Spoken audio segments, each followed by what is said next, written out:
Bonjour, alors aujourd'hui on va regarder la notion de valeur et de position, mais cette fois-ci dans les nombres décimaux. Alors normalement, vous avez déjà vu là dans le chapitre des nombres entiers, des nombres naturels, tout ce qui est les valeurs et positions pour les nombres entiers justement.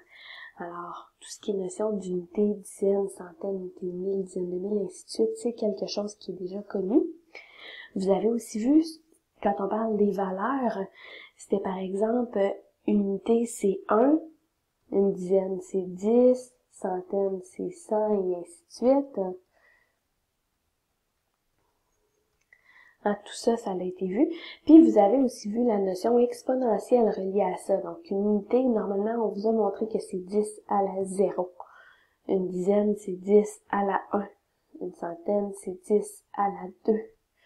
Et ainsi de suite, plus on avance dans les différentes valeurs.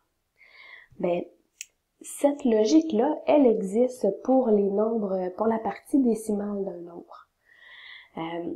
D'abord, si on remarque qu'est-ce qui s'est passé quand je me suis déplacée vers la gauche comme ça dans mon tableau, ben de 1 à 10, on a fait 1 fois 10. De 10 à 100, on a fait 1 fois 10. Donc, quand on se déplace vers la gauche dans le tableau, on vient faire 1 fois 10. Ben, la logique reste, si je me déplace vers la droite, on va aller faire 1 divisé par 10. Alors, les valeurs des nombres, des parties décimales, les dixièmes, ça ressemble beaucoup à dizaines, hein, mais là, c'est dixième, c'est une unité qui est divisée par 10. Alors, ça va être l'équivalent de 0,1. Ensuite, les centièmes, ben, c'est une unité qui a été divisée par 100, mais 2 fois divisée par 10. Donc, la valeur va être de 0,01. Et même chose, ainsi de suite, 0,01, et ainsi de suite, comme ça ici. Et la portion en exponentielle, elle existe aussi. Là, c'est juste de comprendre, hein, si je remarque au niveau des exposants ici, là, ils augmentent de 1. Hein, je passe de 0, 1, 2, 3, 4, 5, 6, et ainsi de suite si on continuait. Ben, si je m'en vais dans l'autre sens, qu'est-ce qui est plus petit que 0? Ben, ça va être moins 1. Alors, quand on est en partie décimale, les exposants vont être négatifs. Alors, 10 à la moins 1, 10 à la moins 2, 10 à la moins 3, et ainsi de suite. Alors ça, c'est pour les parties décimales. Ce qui fait que si on vous demande d'aller écrire la forme développée d'un nombre, on va y aller d'un exemple ici, là, si je vais comme ça, 2049,081. Si je vais écrire ça en forme développée, donc on a bien sûr la forme développée avec le détail, les 1, 10, 100 et ainsi de suite, puis il y a la forme développée de manière exponentielle. Alors pour la forme développée détaillée, on se rappelle, hein, on avait identifié 2000, je peux l'écrire tout simplement comme 2000. Ensuite 49, ben c'est 40 plus 9. Et ensuite, mon 0,08, je peux l'écrire comme ça, 0,08 plus 0,001. Alors ça, c'est un premier détail. C'est pas par contre une forme développée. La forme développée, ça va être avec les multiples de 10. Alors là, 2000, je vais pouvoir l'écrire comme 2 fois 1000. Ensuite, mon 40, c'est 4 fois 10. Mon 9, c'est 9 fois 1. Et ainsi de suite.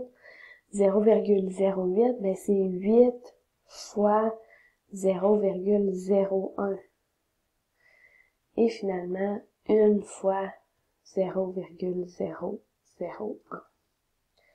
Alors ça, c'est la forme développée au niveau des valeurs. Et maintenant, on peut aller faire la forme développée au niveau exponentiel.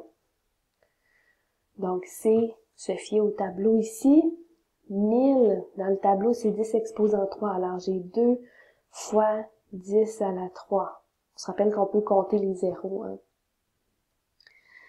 Ensuite, 4 fois 10 à la 1. Plus 9 fois 10 à la 0. Hein. Mes unités, c'est des 10 à la 0. La nouveauté est là, dans la partie décimale. Donc, 0,01, si je regarde dans mon tableau, c'est 10 à la moins 2. Alors, je vais avoir 8 fois 10 à la moins 2. Et mon 0,001, c'est 10 à la moins 3. Alors, plus 1 fois 10 à la moins 3. Alors, voici ici la forme développée du nombre 2049,081. Au même principe, maintenant, il est possible qu'on vous demande d'arrondir, cette fois-ci avec des nombres en partie décimale. Alors, si je reprends notre exemple, notre 2049,081, si on veut venir l'arrondir au centième près,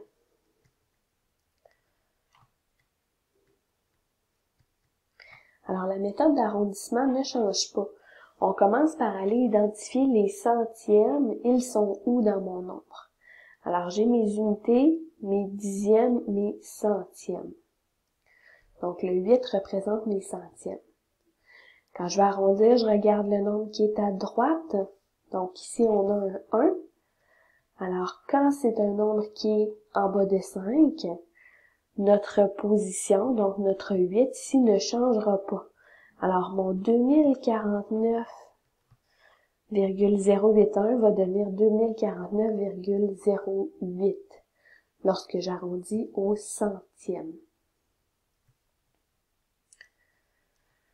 Si on fait le même exercice avec le même nombre, mais cette fois-ci, on va vouloir l'arrondir au dixième près. Alors, ma position des dixièmes, c'est celle-là ici, juste après ma virgule. Donc, c'est notre 0. Fait que je vais devoir aller voir le nombre qui est à droite, le 8. Alors, je commence par écrire mon 2049. Et là, mon nombre à droite, comme c'est plus grand que 5, ben c'est 5 et plus. Ça veut dire que mon 0 va se transformer en 1. Alors, mon 2049,081 arrondi au dixième va devenir 2049,1.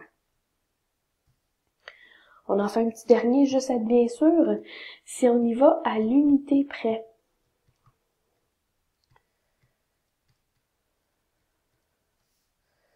Donc, arrondi à l'unité c'est mon 9 qui est ici. Ben, quand je vais arrondir à l'unité, il va falloir que j'aille voir ma partie décimale à droite, mon premier nombre décimal. Ici, c'est un 0. Fait que ça veut dire que mon 2049,081 va rester 2049 arrondi à l'unité près. Donc voilà pour la notion d'arrondissement. Dernière petite notion là pour aujourd'hui, c'est la notion de nombre périodique. En fait, lorsqu'on est avec des nombres décimaux, il n'y a pas tous les nombres décimaux qui vont avoir une partie décimale qui est fixe, qui est terminée en fait. Je vous donne un exemple. Si j'ai 0,25, ben après le 25, c'est plein de zéros. Hein, j'ai une infinité de zéros.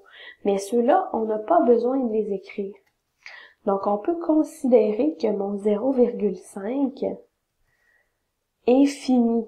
Je sais exactement qu'il n'y a rien d'autre de pertinent après le 0,25. Mais il existe des nombres décimaux que leur partie décimale se répète à l'infini. Par exemple, 0,33333, ça c'est un nombre qui existe. En fait, c'est l'équivalent de la fraction 1/3. Mais le 3 se répète à l'infini. Alors ça, c'est ce qu'on va appeler un nombre périodique. Et la façon de l'écrire, au lieu d'identifier les 3 puis de mettre un 3 petits points, il existe une notation en mathématiques. On va aller écrire 0,3 et le nombre ou la portion qui se répète à l'infini, on va aller mettre une petite barre au-dessus comme ça. Alors la petite barre m'indique que le 3, je sais qu'il se répète à l'infini. Et des nombres périodiques, il y en a plusieurs, donc je pourrais avoir n'importe quoi en fait. Ça pourrait être 0,428 et la période au complet, c'est le 428. Alors ça serait l'équivalent de 0,428, 428 qui se répète comme ça à l'infini. Alors, voici la notion de nombre périodique.